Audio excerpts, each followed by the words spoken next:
दोस्तों, एक बड़ी ही इंटरेस्टिंग बात है कि जब महाभारत में देश विदेश की सभी सेनाएं और राजा तथा राजकुमार किसी न किसी साइड से युद्ध कर रहे थे, तो भगवान श्री कृष्ण का कोई बेटा युद्ध क्यों नहीं कर रहा था, जबकि उनका एक बेटा तो अर्जुन के समान वीर था। दोस्तों, आप ये तो जानते हैं कि जब युद्ध होना तय हो गया तो दुर्योधन और अर्जुन दोनों ही श्री कृष्ण के पास युद्ध में सहायता के लिए पहुंचे थे। लेकिन श्री कृष्ण ने पहले ही साफ साफ कह दिया कि एक ओर मेरी नारायणी सेना और दूसरी ओर मैं, जो कि निहत था, रणभूमि में शस्त्र भी नहीं उठाऊंगा। तो अर्जुन निहत्थे श्री कृष्ण को मांग लेता है और अपना सारथी बनने का निवेदन करता है, और वहीं दुर्योधन श्री कृष्ण की नारायणी सेना से खुश हो जाता है। बात तो ये भी है कि श्री कृष्ण की नारायणी सेना के सेनापति श्री कृष्ण के पुत्र प्रद्युम्न होते हैं, जिनको अर्जुन के समान पराक्रमी माना जाता है। ऐसा कहा जाता है कि महाभारत के समय में अर्जुन के गांडीव से कुछ गिनती के लोग ही बाण का संधान कर पाते थे। उनमें से एक प्रद्युम्न भी थे। अब यहाँ पर समझने की जरूरत है, क्योंकि श्री कृष्ण के बेटे प्रद्युम्न नारायणी सेना के सेनापति थे और उनके दूसरे पुत्र शांब, जो कि सेना के मुख्य योद्धाओं में से एक थे और दुर्योधन के दामाद भी थे। तो अगर नारायणी सेना दुर्योधन को देने के लिए श्री कृष्ण वचनबद्ध हैं, तो उनके पुत्र भी कौरवों की तरफ से ही युद्ध करेंगे। दोस्तों, कौरव और पांडवों के बीच होने वाले युद्ध को धर्म युद्ध भी कहा जाता है और श्री कृष्ण इस धर्म युद्ध में कौरवों के विनाश के लिए वचनबद्ध भी थे, अर्थात कौरवों के शरीर के अंदर बसे राक्षस का वध करना ही उनका संकल्प था। और भगवान श्री कृष्ण का अंश होने के कारण उनके वंश में जन्मे उनके पुत्र और पौत्र अतुल्य पराक्रमी थे। उनको युद्ध में हरा पाना पांडवों के लिए भी आसान नहीं था।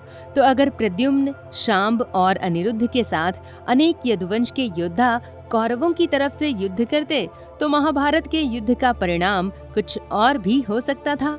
दोस्तों, भगवान तो त्रिकालदर्शी हैं, वे सब जानते हैं। तो उन्हें इस बात का आभास था कि पांडवों और कौरवों के युद्ध में क्या होने वाला है।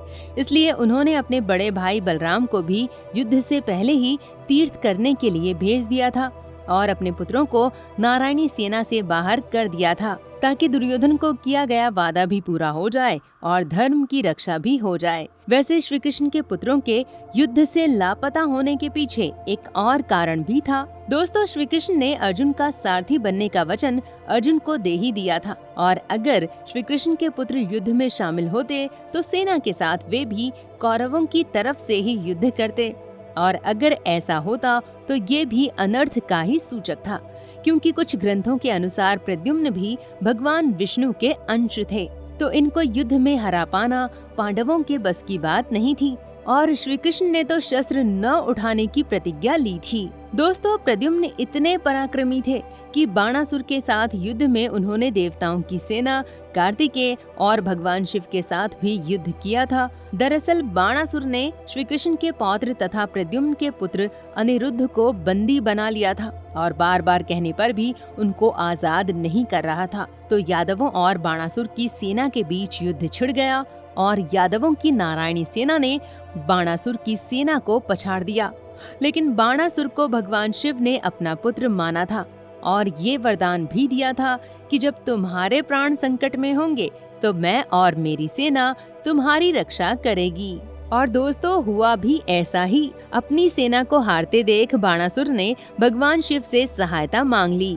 वरदान की बेड़ियों में बंधे भोलेनाथ बाणासुर की सेना के साथ युद्ध करने लगे। शिव की सेना और श्री कृष्ण की सेना में भयंकर युद्ध हुआ, जिसमें दोनों ही सेनाएं जीत और हार के परिणाम तक नहीं पहुंची। लेकिन उनमें प्रद्युम्न का पराक्रम देखने को मिला, जो कि अतुल्य था। तो जिस प्रद्युम्न को भगवान शिव की सेना पराजित नहीं कर सकी, उसे पांडव कैसे हरा सकते थे? इन सभी बातों का ध्यान रखकर भगवान कृष्ण ने अपने पुत्रों, पौत्रों और भाई बंधुओं को महाभारत के युद्ध में भाग लेने से मना कर दिया, ताकि पांडवों की विजय हो सके और धरती पर श्री कृष्ण अवतार का उद्देश्य पूरा हो सके। तो दोस्तों, ये तो तय था कि अगर कृष्ण के पुत्र आदि महाभारत के युद्ध में भाग लेते तो पांडवों की हार निश्चित थी और राक्षसों, दैत्यों आदि का संहार मुश्किल होता। इसलिए भगवान श्री कृष्ण के अलावा उनके वंश के किसी योद्धा ने महाभारत के युद्ध में भाग नहीं लिया। दोस्तों, ये एक ऐसा प्रसंग है जो महाभारत के मर्म को जानकर ही समझा जा सकता है। अगर आपको हमारा ये वीडियो पसंद आया हो तो इसे लाइक और शेयर जरूर कीजिएगा। और हाँ, ऐसे ही रहस्यमयी वीडियोस को पाने के लिए हमारे चैनल को सब्सक्राइब करना बिल्कुल ना भूलें। धन्यवाद।